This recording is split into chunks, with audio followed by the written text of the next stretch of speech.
Hey, it's Finn Deerhart with the Agenda SF, and I'm here today to talk to Darcy Drollinger of the Oasis for my show, My Shameless Life. And yeah, I'm really appreciate you being here because I know you're super busy. Well, I'm happy to talk to you. Up to lots of awesome stuff. It's been a busy year, yes. Yeah. Why don't you just share a little bit, if people haven't heard about what you're up to, what are you doing? Well, this is year 3 of the Oasis, which is in Soma on 11th and Folsom. And we're kind of a hybrid club, if you haven't been here, where we do cabaret, theater early in the evening and transform into a nightclub in the evening.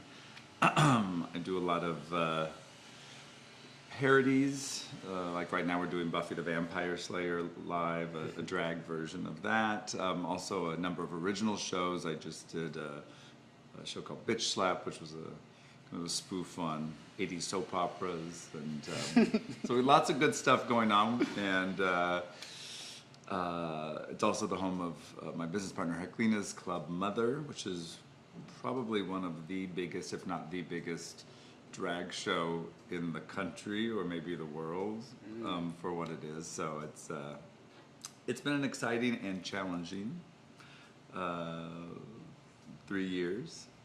What else is going on? I'm right now performing in Rocky Horror at the Victoria Theater, playing Frankenfurter, which is a role I've coveted since I was about 12 years old, and doing my dancing with Sexitude every Sunday, and we're going to start a monthly nighttime version of that. We've kind of done those as one-offs, but we're going to start doing that more focused. So, and then next year I'm going to make a movie. So it's been an awesome and very, very action-packed time. Yeah. Is the movie original that you're... I'm going to do, yes, it's based on a play that I had done called Shit and Champagne. So it's kind of again, it's a spoof of exploitation films from the 70s, but very Mel Brooks scene kind of comedy. So I'm excited to reach more people. It's been, I think I'll always love theater the most because I love the interaction, live interaction with the audience, but it's challenging when the only people that can see it are the people that are in town and can get into the room, you know. So to be able to reach people on a wider level is exciting, and I also think the storytelling is exciting where I'm not confined to 4 walls to tell the story. Yeah. So, yeah, that's a good stuff. Oh, that's awesome. Champagne. That's actually how I mean, we had actually interacted before that, like when I was doing Confess, which I really appreciated you helping me along and tutoring me around in that space was really amazing for me. But I actually hadn't seen you perform until Champagne White. And that was huge for me because I'd never had a crush on a drag performer before. And for years, I actually had this secret judgment of drag. A lot, yeah. I felt ashamed a lot of the feminine part of me. I mean, I'd been beat up a lot. I was almost killed when I was 19. Had a lot around that. And so I would look at men that did drag, or just guys in the gay community that were more feminine, and definitely othered them a lot. And at that time in my life, I was in the closet anyway. We'll get into all this later maybe, but I met you and found out about your work. Then I was curious and wanted to come to your show. I'd never seen you perform. I'd never seen what you were like. And then I was just struck when I was just like... And you probably remember, because I came and would like, I want a picture with you. And I was so proud to have these pictures. It was really an impacting moment for me to have already experienced you in a personal way, and then to actually come to one of your shows and see what it was that you were doing, and it lit me up. I love that. Yeah, so Champagne was just like this crush, and I got a picture off Facebook and put it in my phone for your contact information. So like whenever Darcy comes up in my text, it's like Champagne. It's blonde Champagne. Yeah, and I mean actually, so I'm calling this little chat the real drag, because what I think I really connected with you that night in your work, and also just talking to you and seeing you perform a lot after that, was just your open heart and the way that you, when you're on stage, it's like beauty in a way that you've gotten from femininity in our culture, but there's also this heart coming out of your face, coming out of your performance, and it just kind of is all over the place to me. And it looks like it's just everywhere. And I notice that people respond to you in that kind of way. So when I think of drag as your role, I'm also thinking that in kind of a shamanic way, you're holding space for the gay community and helping. I love that. Yeah, and because there's this collective of shadow around the feminine. Yes, there is. And one of the things I've noticed in drag a lot is a cattiness, you know, and then that can be fun. But without the heart underneath it, I end up having this little, like a cold kind of feeling. I actually see that a lot happening, especially with people who are starting out, and they see the cattiness, you know. And I see it with some younger performers backstage sometimes who, you know, they want to kind of be in that drag world, and then they're not only catty and bitchy with each other, but it feels mean. You know, a good, fun read by a drag queen needs to be funny. No one just wants to be told they're fat or they're old. But if you can get the time and you can get the thing, the joke of the read is good. Right. But just being catty for catty's sake is just you're being a bitch, and then it's not interesting, you know. And I mean, it is those nuances, I think, across the board in drag that people don't really see, like what makes a good drag performer versus, you know, someone who is not that exciting to watch, is those kind of nuances. And a lot of that ultimately comes out of being authentic. Exactly. You know, and not trying to present what you think a drag queen should be. You know, and I think that for me,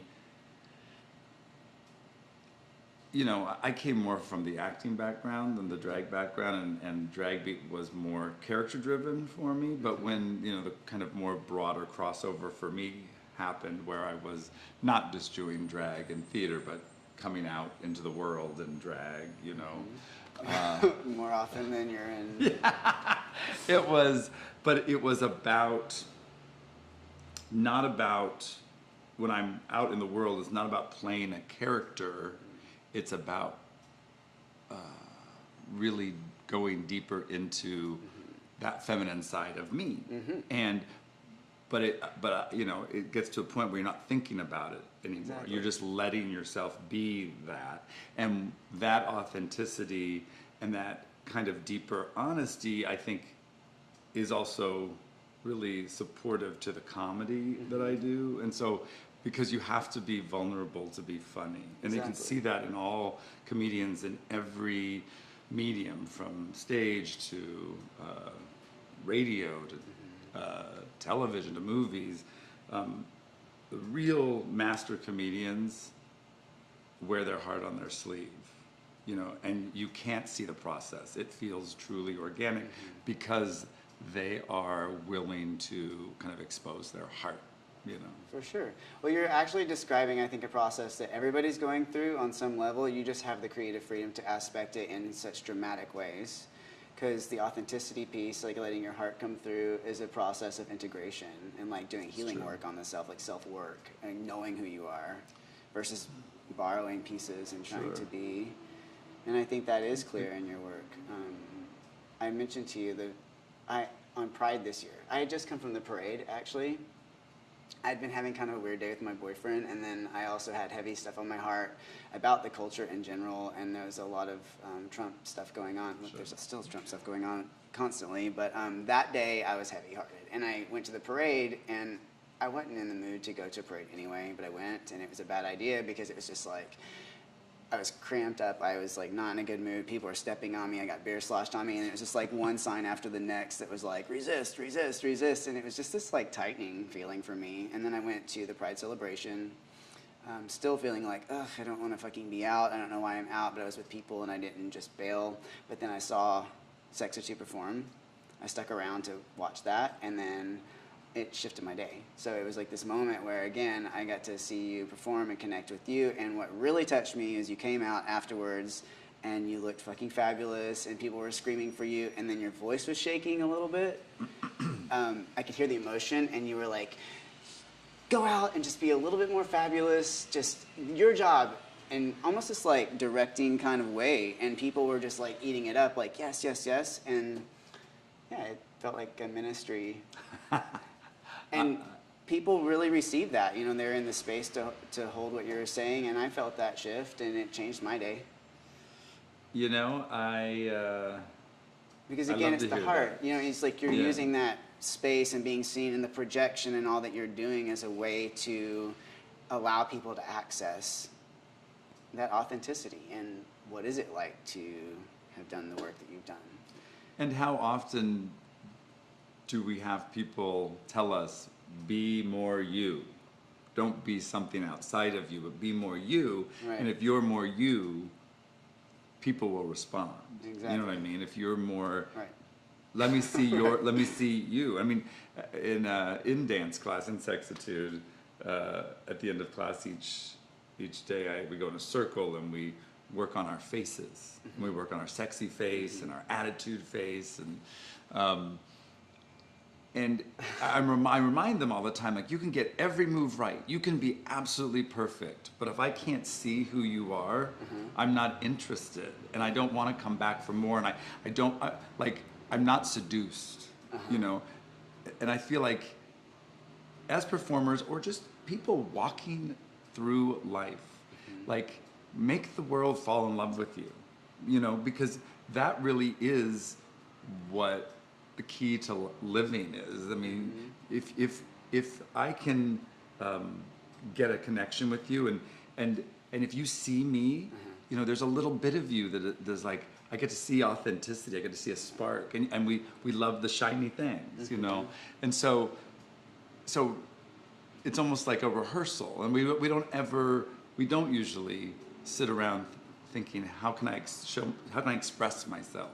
But given like, you express yourself, be amazing, and show that to someone else, they'll show it to someone else, they'll show it to someone else, and it really does slowly change the world.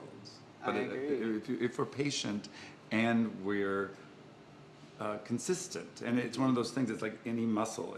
It's not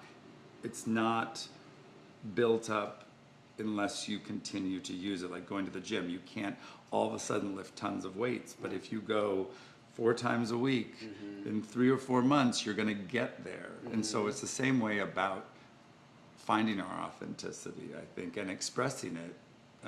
Yeah. I get to do it on the stage, but you know, we're all walking through life, and we may not be talking to hundreds of people, but you are interacting with people every day.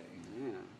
Well, the thing about that, the culture itself, I mean, we're raised in a particular culture as gay men, queer men, trans people, and queer people all, where being your authentic self makes you a target. So, of some sort of degree, and I don't know, I think almost every, and I've been mostly speaking with gay men and a few trans people, but that's my pool. I don't remember one person that I've talked to that hasn't had major trauma in their life and in their development. So there's this desire to be accepted and to be authentic, but it requires such a jump to get from shame and feeling fear and being held back into like authenticity. And that's what they want. So it's like you were saying, if we would just show up, we would get the connection that we need, but there's this huge buffer. Sure, and you know, it's easier said than done. You know, I mean, I get to say this to people living in San Francisco, one of the most kind of free places you can be in the world, really. So it's, I mean, how, and that is the question I wrestle with too. Like, how do you say that to a gay guy living in Chechnya? Exactly. Right? Or how do you say that to, you know, someone in Africa who there is so much stigma around being gay? You know, how do you be your authentic self? How do you be fabulous when so much of the society around you wants to squash that? And I don't have an answer to what that is, because, you know, it's easy for me to say that here. And, but I feel like the more we do that here, it still spreads out. You know, it does Exactly. trickle, and it's all relative. It's part of the collective too, because what's happening in Chechnya touches us anyway. I mean, it's all a matter of lines to get from the kind of discrimination that I would feel here all the way to that type of discrimination there, but it still affects me. It's still related to this thing that I can touch in myself, the wound of I'm not good enough, I'm a gay man, I don't belong, I'm not a real man, I'm not, all the things, and disconnection from my family. So I can feel that, and when that stuff in Chechnya first started happening, that was like a huge emotional impact on me, just on a personal level. So it was sad for me, and I had compassion for what was going on, but at the same time, I went into a little depression that day when I found out about that, because it just put me in touch with everything that I'd experienced. Sure. And San Francisco is a bubble in that way, where we have the freedom. It's like we were talking earlier about how, I mean, wherever you've grown up, whatever you've gone through, the traumas and the things that are all in us, we come to a place like this where we can have like community, and we're bringing all that baggage in with us. And so here there's this availability of what's personal freedom, maybe, like testing the limits of personal freedom. How far will I let myself go in my psyche? How far will I let myself go with other people and like the sex and the drug scene, and like really just trying to touch those places. And inside this context of personal freedom, there's also the capacity to get lost. Sure. Which we see a lot of too. Sure. Because they're bringing in shadow. So when I look at the community around, and so when I started going through my own like aha moments, and what really for me brought all this up was my relationship. Because when I wasn't in a relationship, I thought, oh, I don't really have shame. Like, I'm not affected by shame that much. And then it's like with a boyfriend where I felt really attracted to him, be getting fucked and then like lose my boner. And understand why, and just be like, and then feeling something's wrong with me. You know, and what that started, you know, for me was a therapy process, and me starting to really look into what I'm getting out of sex, what does it mean to me, why, all this stuff. It just layers and layers and layers around shame and my sexuality, and things that I circumvented touching when it was like, oh, I'll just like text this guy and hook up, and I'll do this and go out and like kind of represent myself in a certain kind of way. So for me, relationship was a lens to look at that process in me and to start getting authentic. But it's been really challenging to figure out like what am I actually doing, and how have I been plugging into other relationships and other people and other sexual interactions to get some sort of validation, and ultimately to kind of compartmentalize the pain around being feminine. Again, so that shadow space, so like, because we're all holding, as gay men, queer men, holding a greater amount of shadow and in the collective for all men around that, because we're openly more feminine, and that's why we're getting beat up, that's why we're getting persecuted. So that's there. And sex for me for a long time, we would start getting into like specifics surrounding the community. The way that shows up, I think, a lot is like topping and bottoming and dom and sub, and the power dynamics that are super erotic to us, like with authority, with like being subjugated. And I know this exists in all people, not just gay people. But I'm curious about observations that you made in that space of yourself, or in the community at large. I mean, I can more speak to it personally, you know, but I feel like it did take, you know, I mean, there's many levels of this too. I mean, there's my performance and there's my personal life, and they bleed, you know, but I feel like there was definitely a time for me in doing drag where I wouldn't let myself be too effeminate. And I would still hold back. It seems crazy, but like it was, you know, I can do drag, but I need to maintain that I'm a guy, right? Exactly. You know, Yeah. rather than giving in. And giving into that feminine side made my drag performance a lot stronger, and it also made me more confident, you know, in who I am, because I was able to really embrace the feminine side and really become aware that it is, you know, there is, yes, for me and how I identify is male, but it really is pretty much a 50-50 split in masculine and feminine. And the spectrum between. Yeah, exactly. And so it's like there's all, you know, from light to dark, and then there's all that gray space, you know, and it is interesting when I speak to trans folks, and hear them talk about, you know, discovering how their emotions, how they felt emotions. Like, do you feel sorrow in a more masculine or feminine way? You know, and it really started me thinking about what how we move through everything in life, and every emotion, and physically and emotionally, how we are expressing those, and what it starts to become is not about the masculine and the feminine, because those are, you know, in a way, just putting those stakes in the ground are polar opposites. But like you say, all that middle ground, where, you know, I go through so many different emotions every day that are masculine and feminine, and being okay with it is, again, a luxury that I get to have being here, you know. But really, being allowed to do that has changed the way I walk through the world, and in a great way. But I got to tell you, it was not an easy journey to get there. I mean, growing up with a name that is associated with a girl's name, Darcy.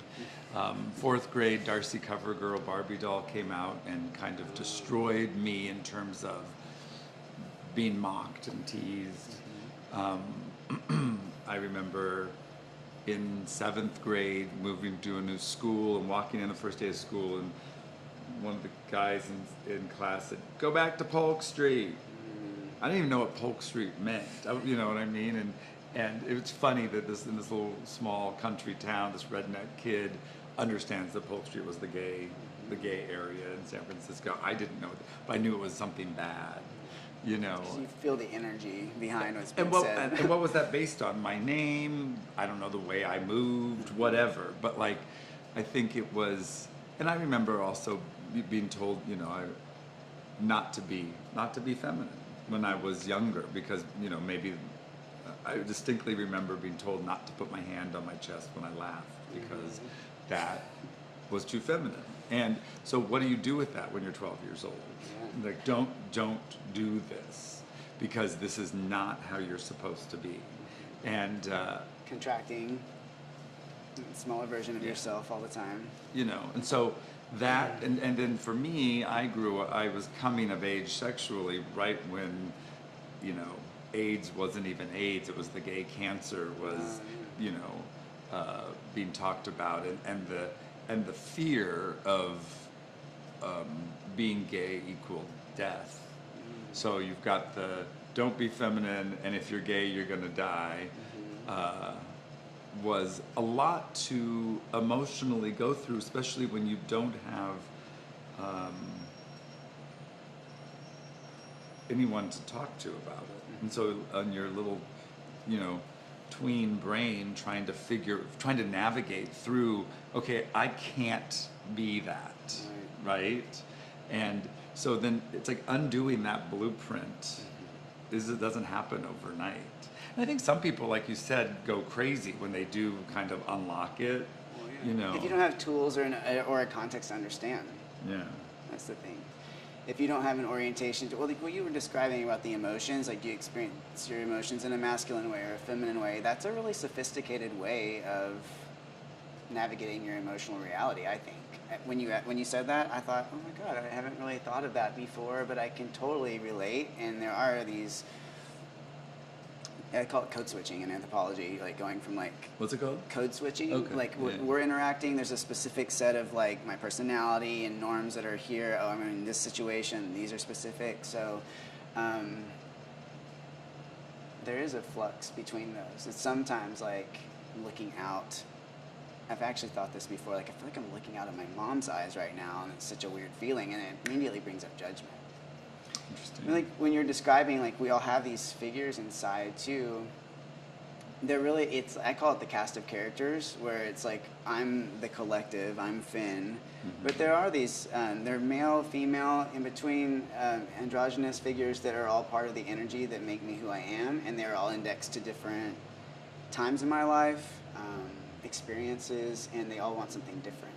So you can walk down the street having an argument with yourself sometimes, you know, about a decision or what, because there's all these different little competing parts, and there actually has been this feminine figure in me for a really long time that has gradually taken shape as I've given a theatrical kind of space for her to come out, and I call her Heather. And at first it was just like this this feminine energy that would show up around when I was training. When I first started in my late 20s, I was personal training, and I worked out really, really hard. I got a lot bigger than I am now, trying to buffer, you know, my body and like really kind of suppress who she is. But then I met this trainer named Heather, and she had blonde hair, and I was mesmerized with her. And she would train like, she would just like pull her hair back and be working out and just fluid all over the gym. You know, people were just watching her and like kind of hating her sometimes, or just being enamored with her. I'm like, God. And it impacted me. And that's all too archetypal. Some of this is from like relatives in my life, women that are impacting on us as we develop.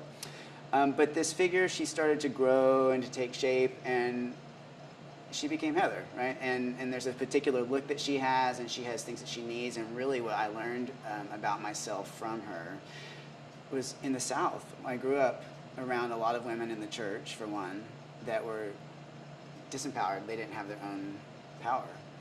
And a lot of pressure on, and I'm sure it's like this for most women anyway. I don't know, I can't speak for women, but I saw a lot of a woman being like, I'll be beautiful for you if you keep me safe, and wanting the masculine just to keep her, like, just don't fuck me over, don't hurt me, I'll just be gorgeous and be an empty vessel for you to have, to use, to give yourself meaning. And that put me in touch with a lot in my own self around my relationship to beauty, fear of losing beauty, aging, like my own, and you know, so it's like as I've grown up more around the feminine, bringing this back to what you were saying, how putting that space in your life to aspect parts of you. Sure. Reach into your little shadow bag and pull it out and be like, this, you know, caused me abuse when I was young, but now it's going to be something I'm going to claim and turn into power. Has been profound, and I've watched her shift also in me into like a more profound version that has her own power and doesn't need that validation. That's shown up in all kinds of ways, like in my professional life or in my relationship and in sex. Topping now is such a different experience for me than it used to be whenever it was trying to prove that I wasn't the bottom, or you know, like where there's like.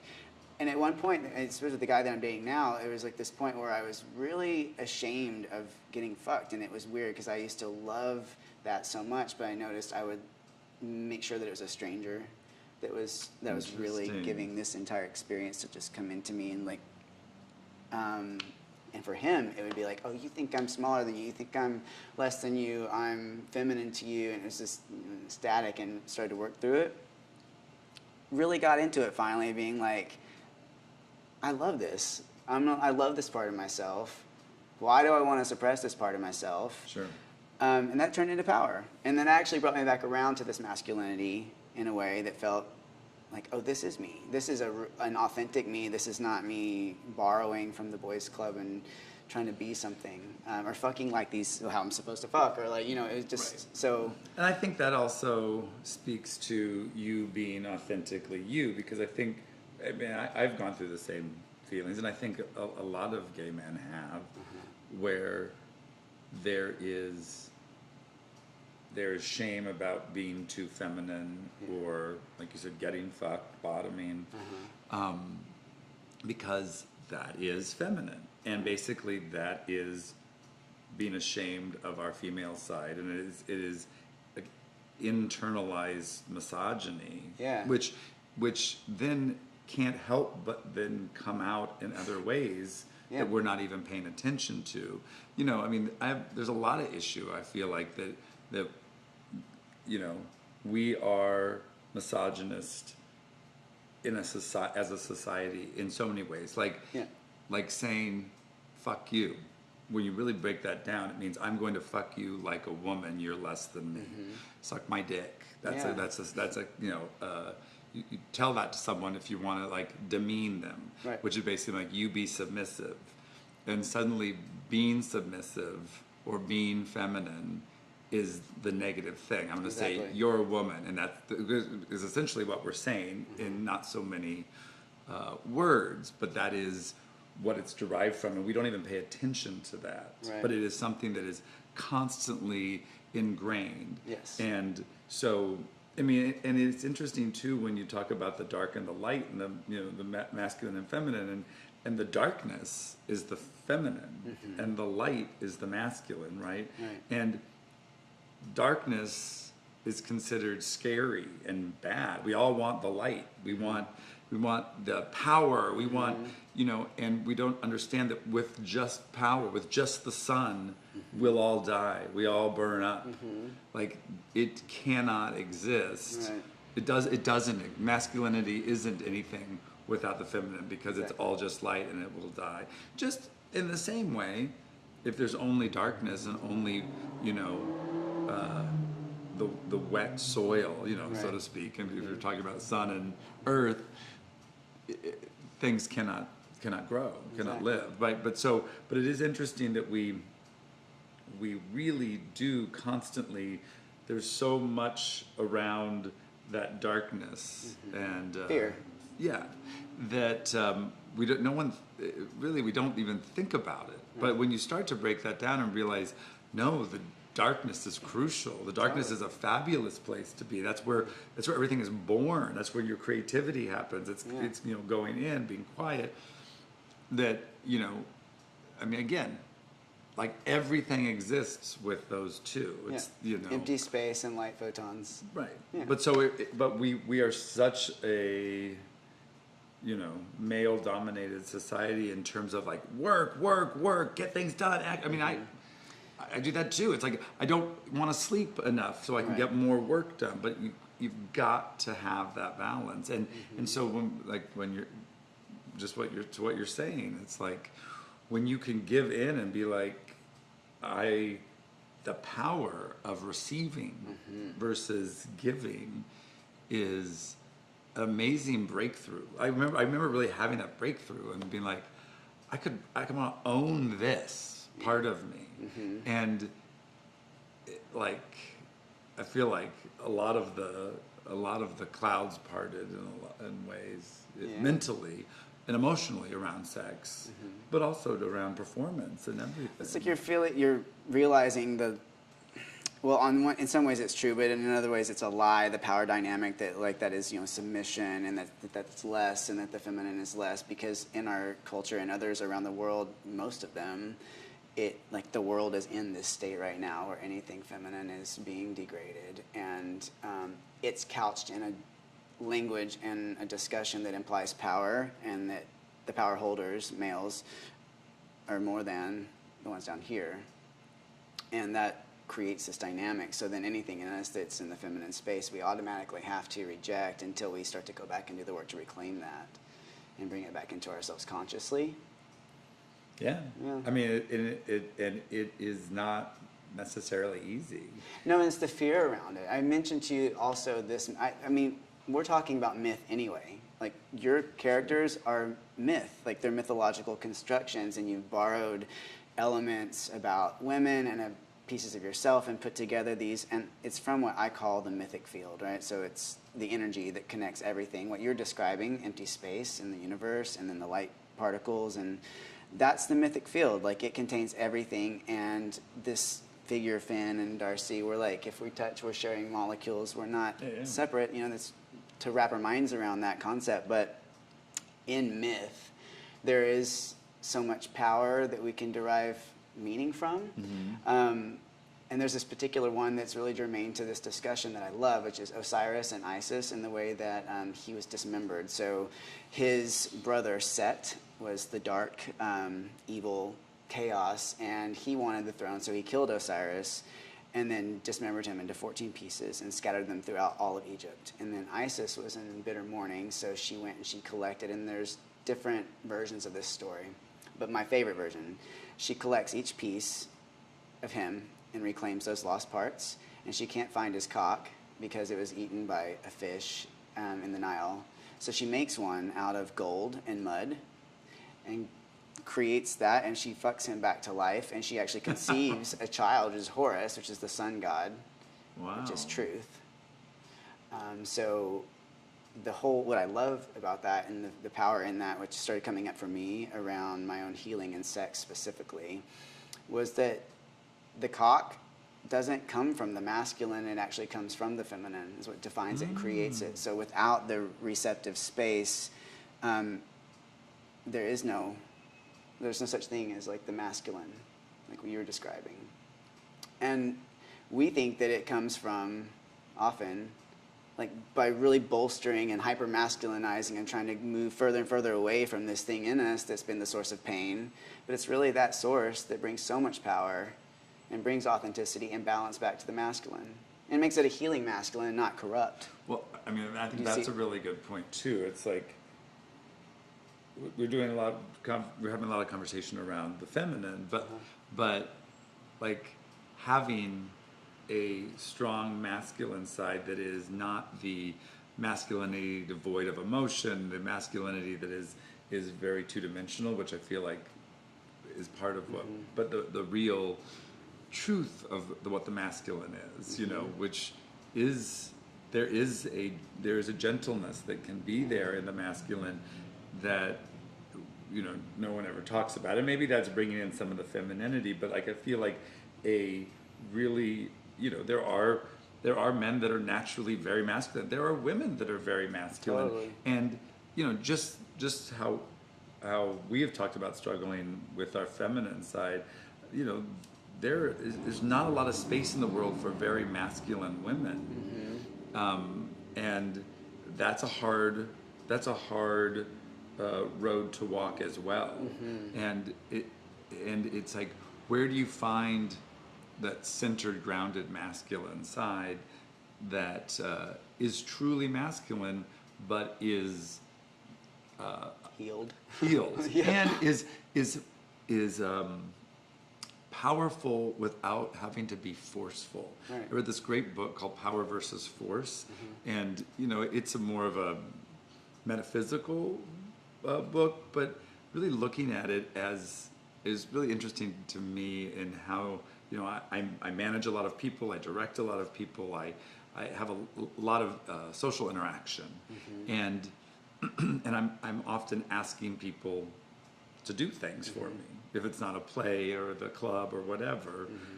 And coming from a place of empowering someone versus forcing them, I can get more immediate results if I force you right now to do something and make you do it.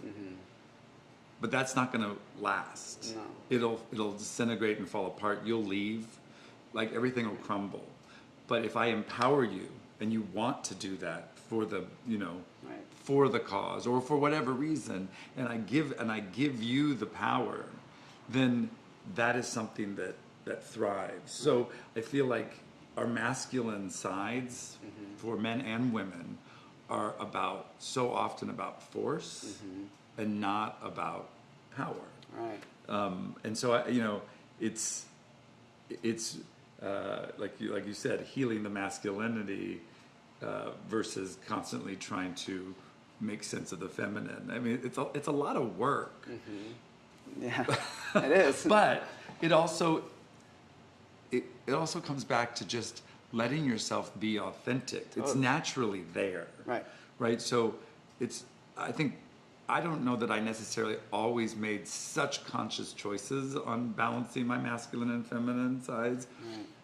as opposed to them coming into focus as I tried to be more my truth, you know. And I remember having to make many decisions, even like, am I going to have a drag name or not a drag name? That was a real commitment of like, do I compartmentalize? You know, and even to this day, it would be safer to have those separate identities, because as soon, you know, and I mean, I have a boyfriend now, but I remember meeting him and spending time with him at the beginning. He wasn't aware of what I did here. Actually, he was, but he didn't know it was me. He'd been to the shows, but he couldn't see that through.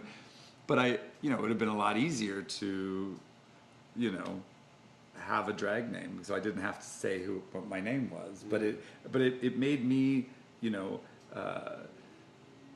there's this idea like, okay, if everyone associates me with the drag queen, is that going to lessen me to the theater world or to the film world, or people aren't going to take me serious, or how is it going to be dating people, you know? And I had to come to that moment where, okay, I'm going to dive in and be 100%. This is what it is. And you know, it is. And again, that forced me to have to be authentic and speak my truth to people, because I couldn't, you know, hide behind that. And it's interesting though too, like, so some people don't realize that. They think that's a made-up name for me, and so in the drag world, when you're referring to someone as their drag name, if they're a man, but you're still calling them she, right? Because that is their drag persona. But if you call them by their boy name, you would call them he, just in day-to-day life. Right. I actually have had, like, do I call you he or she? It happens all the time, and it's a really interesting thing, because especially when you're thinking the name I was given in this country is predominantly given to women. And so it is a interesting thing that happened. You know, why my parents chose to do that forced me in a way to have to constantly be identifying with my masculine and feminine side. I remember, you know, when in my 20s, I remember having, you know, some company sent me sample tampons in the mail to Miss Drollinger, you know, and even to this day, I get in, you know, a Lyft or an Uber, and they don't see my picture, and they're like, who's Darcy? Like, they think that, you know, some woman called the car for me, and so it is an interesting day-to-day living in the drag world and navigating through my masculine and feminine side. In between the world, like I said, shaman, like in between worlds, because it's like you're in the myth all the time, and you're also in the practical. I gotta say, I kind of love it. Like getting Kind to. I mean, I do love it. Like getting when I finally did start really relaxing into both those sides. It's really fun. Like, it makes life so much more fun. It does, right? And powerful. Yeah, you get like you get twice as much of everything if you can enjoy it, which is really the wholeness of what. Because you're not holding back, right? You're not holding back, so you're actually. There's such a great comfort in integrating, and bringing all the parts of the self together. And you know, I still find it. There are times where I find myself catching, not wanting to, you know, admit to something being gay or being in Yeah, drag when I'm having a conversation with a stranger and having to like, I feel that hiccup and I'm like, I have to like, I check that. So it's not, there's still that in there where it's like unknown territory and I've got to remind myself, wait a minute, like, This is who I am. yeah. And if you know, you gotta cross those thresholds though, and they're kind of always gonna be there a little bit, I think. I mean, Coming out as a continual process. yeah, I mean it versus, is. like, being, I did this thing and now I'm done and now I'm out, but not really, because all these different pieces of yourself are going to always be shedding layers, and you'll be put in contact with different pressures. Yeah. That, I mean, I'm surprised to hear you say that. I'm appreciating you saying that as well. You're like, it's true, you know. I'm curious about your relationship, how these parts of you, like, what is this like for relationship? Does, for instance, does Champagne, is she like, is she at dinner sometimes? Is it, or, you know, is it, You know, how much of your conscious world is permeated with what you're doing here? that is a good question, and it is there is some separation. I mean, I am relatively mild mannered and shy in my day-to-day life. You know,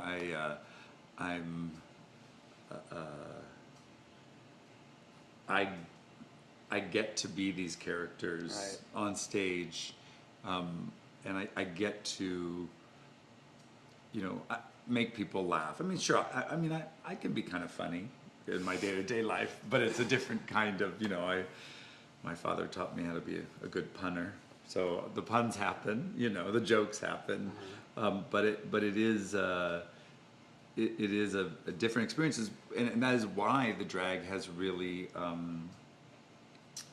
drag and camp were a vehicle and still are to express a side of me that doesn't naturally come out maybe in a day-to-day, which is okay. It's not that I suppress it. It's just it is a different experience. And talking about that, and drag, I think, also is an amazing tool that gets underestimated.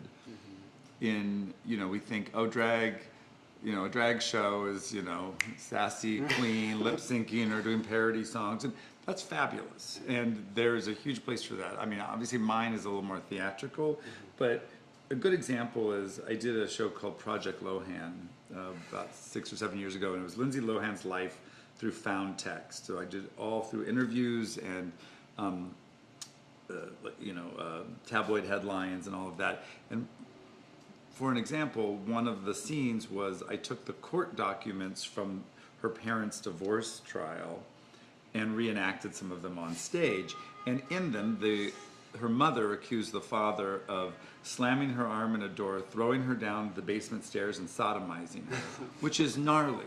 So if I had I'm laughing. If I had a man do that to a woman on stage, it would absolutely be very uncomfortable to watch a reenactment of a rape scene. Right.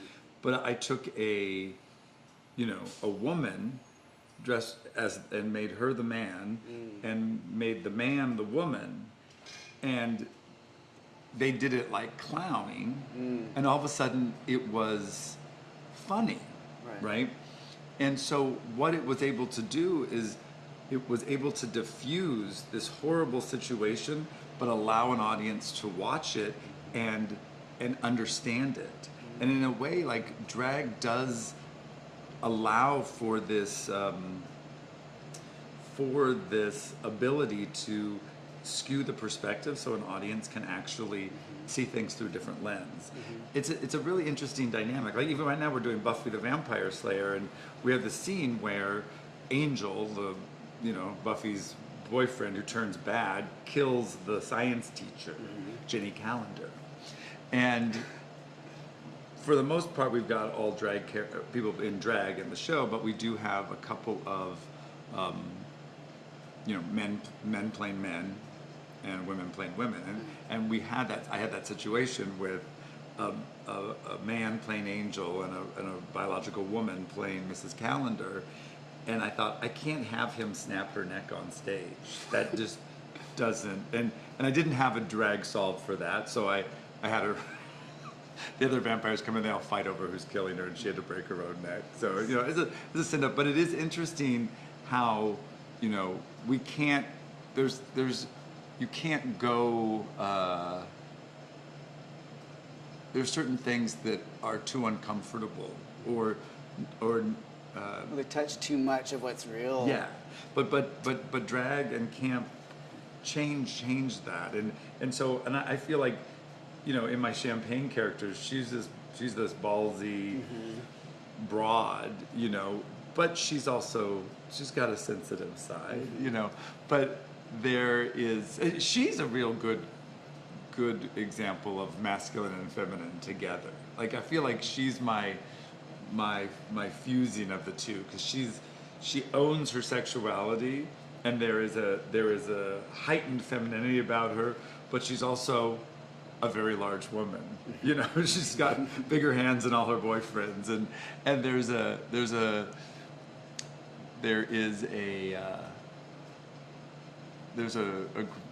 great combination of the two. Surprisingly enough, you see that in other people.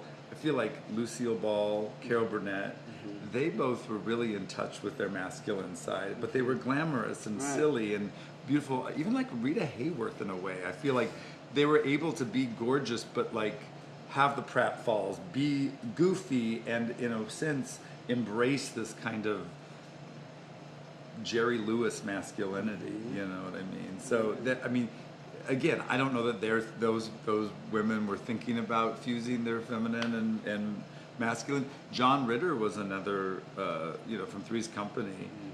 I felt like he really embraced his feminine side. I mean, he was a married straight man, but there was a lot of femininity in him as an actor that he was and what made him so funny. Oh, I agree with you. I love what you're saying. No, you're not rambling at all. And what stuck out to me was what you were saying about how drag has been a space to take the example of switching the gender roles around, how that subverted the power dynamic, made it available for people, and then could transmute the pain that's underneath that. Yeah. And I think what I've also witnessed in your performance is shame, like the transmuting of the shame. Like, you mentioned Champagne White, she sucks off everybody, right? In the plays, like that's just, and she's like wiping her mouth, and it's really funny. And then I'm curious about your interaction in your own self with shame. Sure. Compared to the space in drag, where sex is part of it's part of the humor, it's part of the identity. Sure. And it does bridge, it's like fantasy in motion, it's bridging the gap inside from inhibition maybe and here into actual action. What's that like for Darcy in relationship? Yeah, you know, it is interesting. Are you that bold? Do you have those fears come up in relationship? Like, what shows up is there that, you know, maybe Champagne or these other characters they've moved through. They're in, you know, in the space of power. I think that it is an ongoing struggle. Yeah. I wish I could be Champagne a little bit more, you know, in that respect. I definitely, I have at least most of my adult life when I, you know, once I grew out of being terrified of sex because I was going to die, and again, like that was a thing, like, you know, growing up where I feel like straight people were afraid of life. If you had sex, unsafe sex, you would have a child. For gay people, your fear of death. If you had unsafe sex, you would die. So, but there was this constant fear around sex, and you know, having you know, things have changed very much. You know, and you don't die from sex. You can, but it's not the same kind of tragedy that was happening, and so then growing out of that, and then kind of taking some time to reclaim it. I feel very sex positive, and I try very hard. You know, in my dance class, I mean, the whole class is allowing people to be sexy, and especially when we're. It's interesting too. I have a lot of women come to class, and women in our society are basically shamed if they're too sexy. Totally. And you're a slut, and you deserved it, and all of this stuff comes up, and so that's the interesting thing about men doing drag, because oftentimes men don't grow up with the stigma of shame around being too sexual. So like if a woman has a whole bunch of sex, this is what I just did bitch slap, and the underwriting theme was she had this horrible stigma that she was a nymphomaniac, and then by the end of it she realized that she wasn't a nymphomaniac. She liked to have sex, right? And what's wrong if a man has lots of sex, he's a stud. Totally. If a woman has lots of sex, she's a slut. Right. And so because of that, I think it's interesting to watch a man who is not for me, for example, I didn't grow up with that shame around being too sexual, so I can go on stage dressed as a lady and be super sexual. Now you can And applauded. yeah, and so but it's hard when you see, you know, then you have if a woman was to do that role, many women I think would have a bigger hurdle because they've grown up with a world that's told them you should never be that sexy. So there's no practice. And like I said earlier, it's like a muscle, right? So being your authentic self is actually working that muscle of authenticity.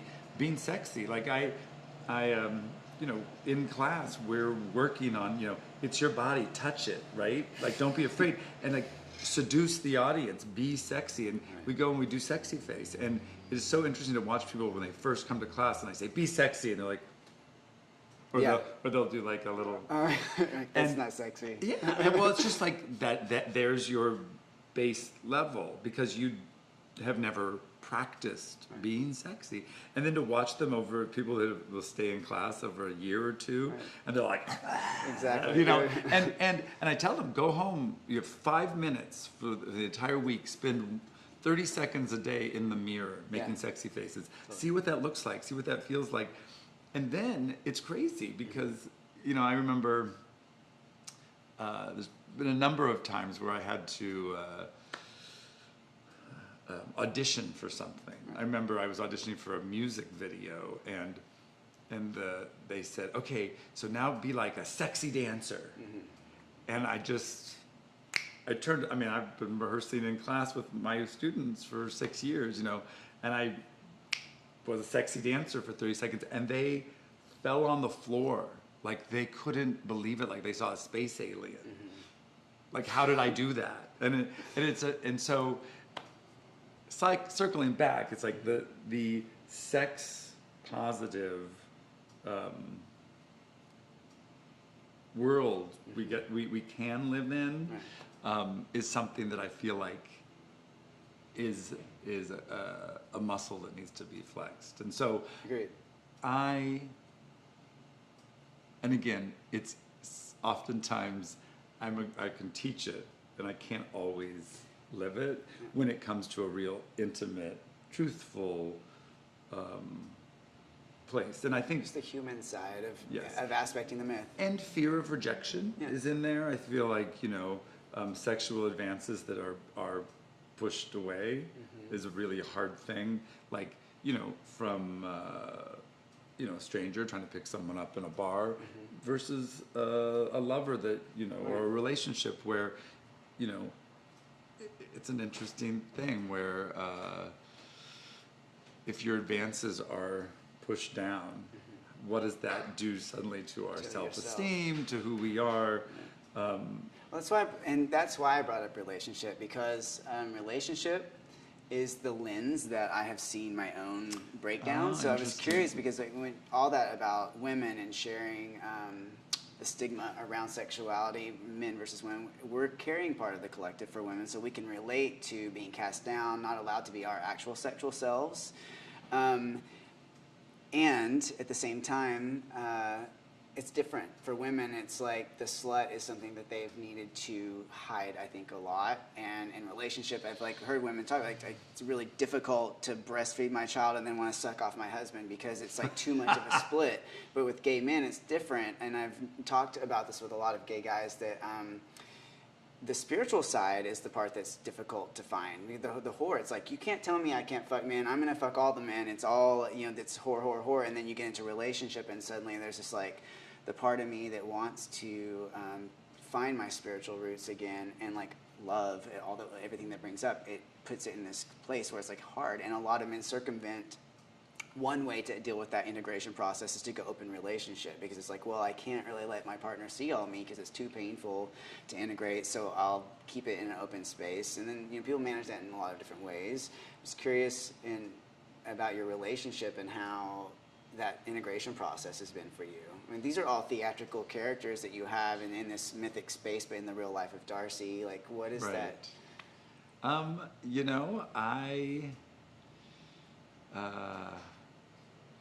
mean, the relationship that I'm in now is a newish relationship, so it is still, I think there is still a lot of that exploration happening. Yeah. I do think that it is a challenge. I've had both open and monogamous relationships, and I've obviously got their quirks and challenges on both sides. Yeah. It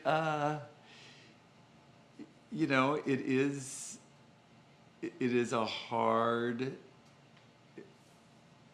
being in a union with another person is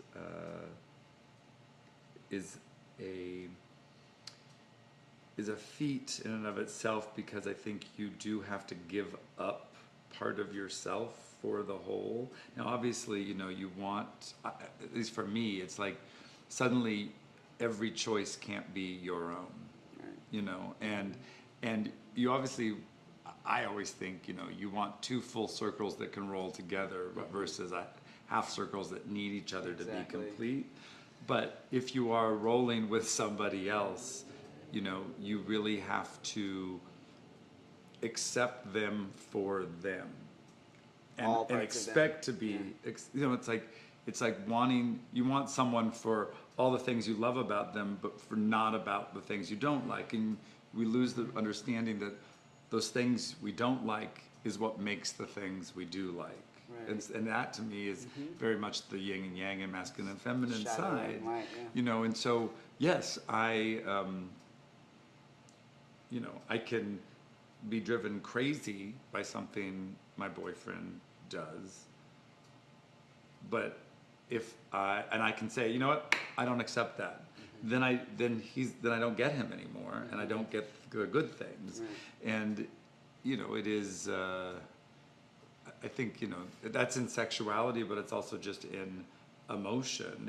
I feel like sex is a lot of times a magnifying glass of the relationship, and it is in sex and eating to me are both really psychedelic things, because it brings us back to our base of animal sort of, like suddenly sex happens and I'm not cracking jokes, I'm not speaking, I'm grunting and thrusting and we our brains switch over into this other place, and we love it because we get that. We it's very rare. Dancing's a little bit like that too. You touch the shadow. Yeah. And that's what it is. It's been pushed to shadow because it's not part of the societal accepted space. And it is. And it is recognizing the animal in us. Yeah. And so, but it really, you can really see so much about a relationship in what is happening dynamically in the bedroom or wherever you're having sex. Exactly. I call that a lens, because that is the lens, or you see something. If something's going on in my sex life, I can guarantee it's going on across the board in all of my life in some sort of way. It has to do with power or, an issue there. It's everywhere. So it's not a compartmentalized space outside of us called sex. It's just like a way to look at the whole of the person, like the entire being.